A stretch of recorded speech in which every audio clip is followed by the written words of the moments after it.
her. And so real quickly, real fast, I had to put together something. So I hope I put together something that would be helpful to all of you that are interested in figuring out how to build systems that are going to be sustainable in schools. How many of you are familiar with the book From Good to Great by Jim Collins? Okay, I want every single person in this room, if you can, who has not read that book, to read that book. Now, I'm going to just let you know that the book is specifically about businesses, but in the book are some really important principles that will really help you in the work that you're doing in schools and beyond. And so our session is going to be revolving around how do we make our schools from good to great? How do we make our organizations move from being good organizations to great organizations? How do we make our families move from being good to great? And I think everybody in this room is interested in becoming great. Is that right? And all of us are doing the good work. And so now it's to be able to figure out what are those things we need to do? What are those elements that we need to do to move even further in our lives? I want to dedicate this session to a very dear friend of mine, a young lady who trained me, coached me, mothered me, encouraged me, gave me everything that I have as a restorative justice practitioner. Her name is Ora Shub.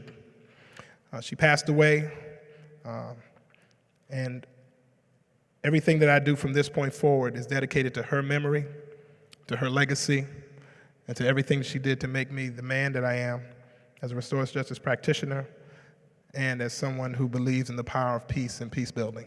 So this session is dedicated to her. Many of you are familiar with the story Castaway. Have you seen the movie with Tom Hanks? And you remember Tom Hanks was out there and he found a friend. And what's his friend's name? Wilson, right? And so Wilson, what did Wilson provide? This is going to be a talking, we're going to talk to each other, not going to just me lecturing you. Well, what did Wilson provide to Tom Hanks while he was away? Who could tell me? Yes, what else? What did he provide to Tom Hanks? Conversation, someone to talk to. Anybody else? Sanity. Oh, that's a good one. Sanity, right? Because you lose your mind if you're separated from human beings for that long, right? But Wilson became his sanity, helped him keep his mind together until he was able to get back. Anybody else? What did Wilson provide?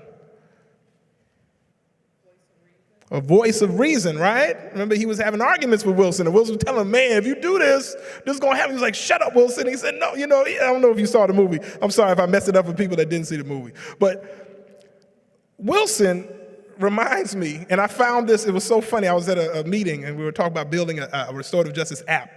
And it was at this group, amazing group of individuals.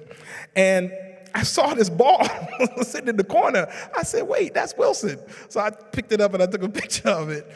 But I'm so glad I did because it reminded me about who we are as people, that we need social connections.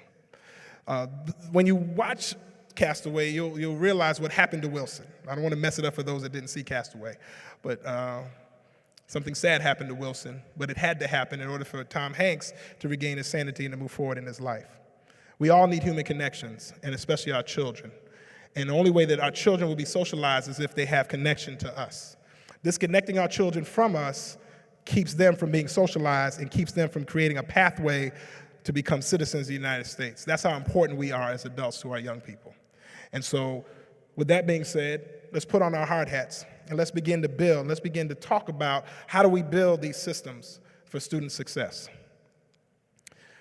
One thing that I'm very familiar with and very thankful for is the fact that Restorative Strategies is about building strategies that can help to weather the myriad of different issues that will come up when you're trying to build a system of care or ecosystem of care in your school and school districts.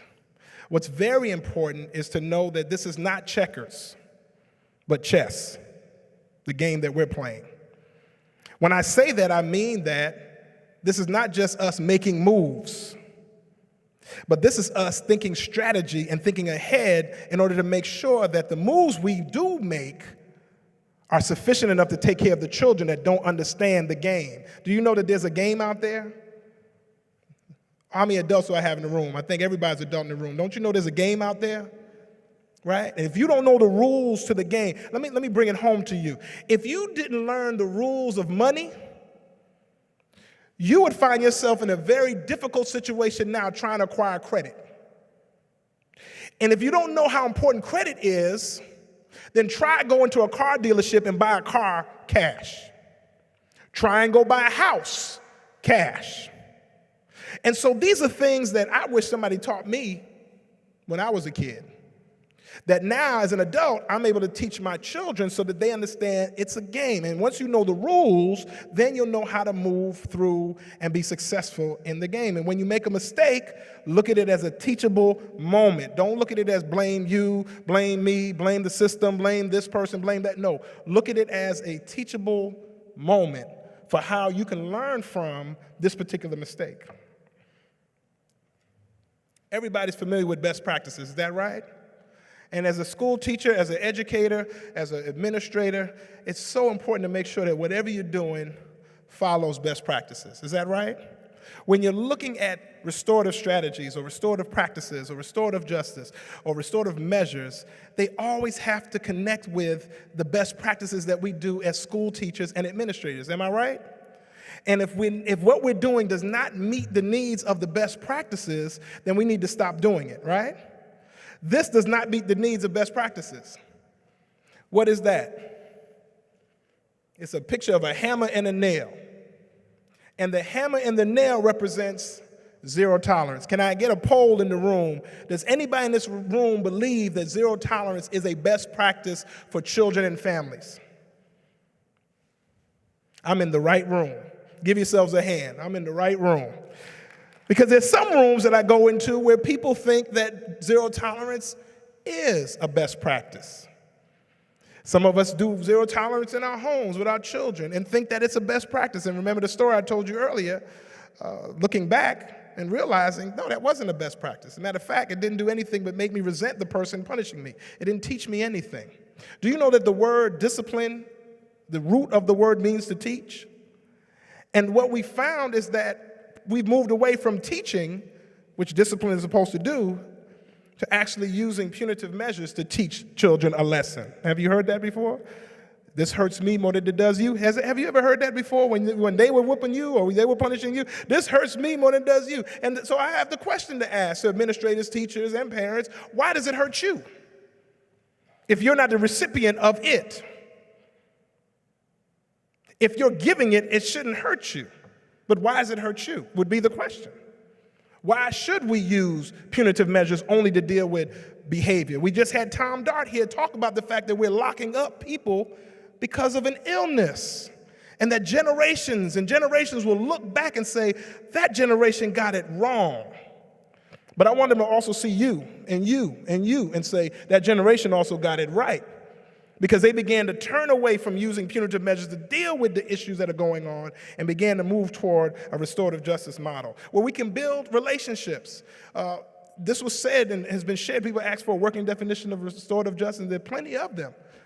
But how do we build relationships is the name of the game. How do we keep those relationships sustained is the name of the game. How do we create opportunities when the relationships get strained to get back in right relationship? Somebody came to me and they shared with me that restorative justice looks a lot like Star Wars. I was like, Star Wars? Now, what you mean by Star Wars? What's Star Wars got to do with restorative justice? I didn't see Darth Vader sit in a circle with no talking piece. He was cutting folk up. He was terrible. He should have been killed, right? Because he was evil. But what they reminded me was that it was his son that saw the good in him. In spite of the bad things that he did, he saw past the bad and saw the good. Don't we do that to our own children? Right? I see some of these videos where the children go with the crayon and they mark up the wall, or they get the Vaseline and they about to go to school and they put the Vaseline all over their head. They're like, look, mommy, look. And the person in the video, boy, they want to get them, but they realize, you're not a bad kid. You just made a bad decision. You just made a bad choice. Let me help you. This is where we got to get back to in our relationships to our children in schools. We have to look past the behavior and look at the child. We have to tell the child every day, even though you made a mistake, you're not a mistake. That everything that you've done to this point can never stop me from loving you. You need to start telling your students that. Because in their mind, they think when they make a bad choice or a bad decision or a bad move or say a bad thing, that there's never a way for them to come back. And we have to tell them continually and with just force of compassion and love. We have to tell them how much we love them, how much we appreciate them for coming to school every day, how much we appreciate their parents who may be going through so much struggle. And let them know you made it here. And every day you make it to my school, you're getting a step closer to being an American citizen. You got to say that to them. Because they think it's all about trigonometry and social studies and mathematics and all this other thing. No, it's not. It's about at 18, you can vote. It's about when you become 18, you are now a citizen of the United States of America.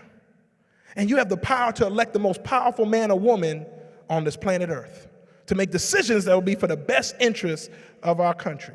And you got to tell them that so that they know that your coming to school is getting you a step closer to being a citizen of the United States. Everything that we're doing is to make you a citizen that understands economics, that understands morality, right? Because you can learn, you can have all the knowledge in your brain, but if you're a bad person, you can take that knowledge and use it for bad.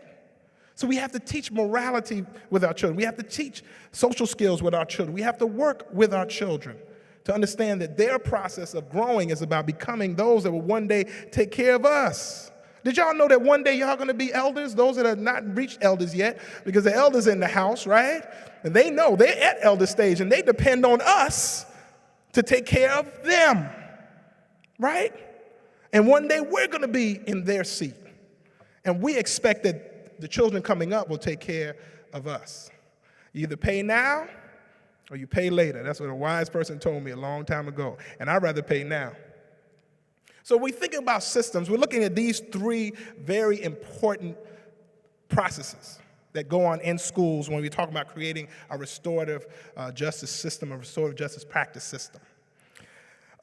As you can see, that little S is like some of our children don't like, the kid that don't like to behave, but you tell them be good when company comes, and that little S that's down there, the company here, and the S decided they wanted to slide down out of the circle, so don't mind that little S there. But when we look at it, there are three areas that we want to really look at. The first area is the practice. So when you're preparing to build a restorative justice system in schools, the first thing that you got to look at is what are the practices that we're actually going to bring into that space. Is it going to be we're going to use peace circles, or we're going to use victim offender mediation, or we're going to get trainings where everyone is going to be able to have these particular skills, building capacity, or we're going to hire someone who's a culture and climate coordinator / dean of peace, which I was hired at my school to be, and that person be the one to actually build that capacity within the school. You as the administrator, you as a teacher and staff member are thinking about what are the practices we need to have.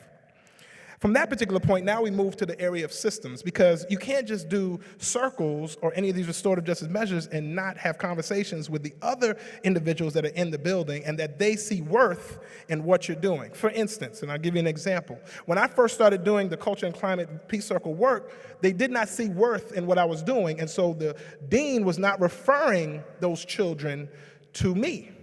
They were dealing with them in the way that they usually deal with them, zero tolerance.